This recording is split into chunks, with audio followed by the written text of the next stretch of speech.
Would you benefit from an emotional support animal, but your housing provider has a rule against pets? You might be familiar with how the Fair Housing Act prohibits discrimination by landlords, HOAs, and other people that deal in housing on the basis of race, color, religion, sex, national origin, and familial status. But the Fair Housing Act also makes it illegal to discriminate on the basis of disability. The meaning of discrimination based on disability is a little different than the other categories. If a person has a disability, which includes many mental health diagnoses, and needs an accommodation to have an equal opportunity to use and enjoy their home, then it is discrimination for their landlord to deny them that accommodation, unless doing so would be really expensive for the landlord or really difficult.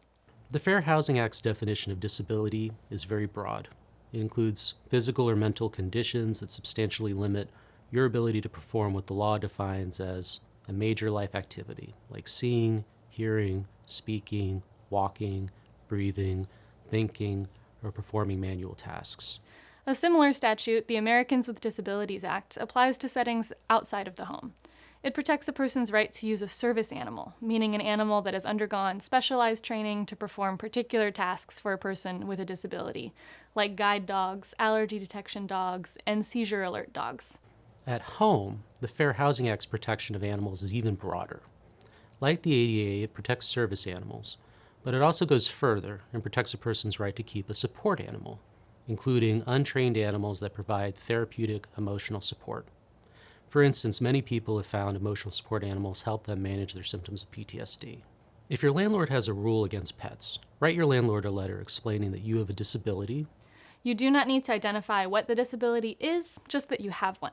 Write them that their rule against pets interferes with your use and enjoyment of your dwelling due to your disability, and that you're requesting an accommodation.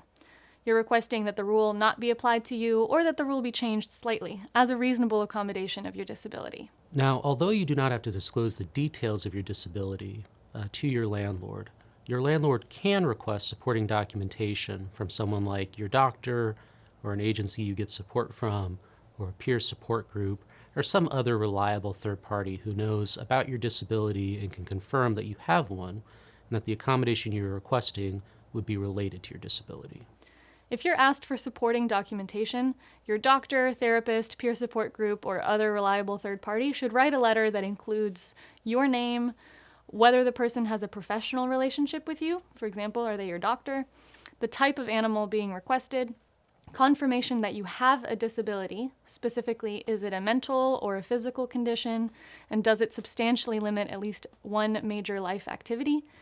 They should also include how the animal is related to your need and how it will alleviate symptoms of your disability. The law provides the most protection for small, domesticated animals traditionally kept in home for pleasure, like dogs, cats, small birds, rabbits, hamsters, gerbils, fish, or even turtles.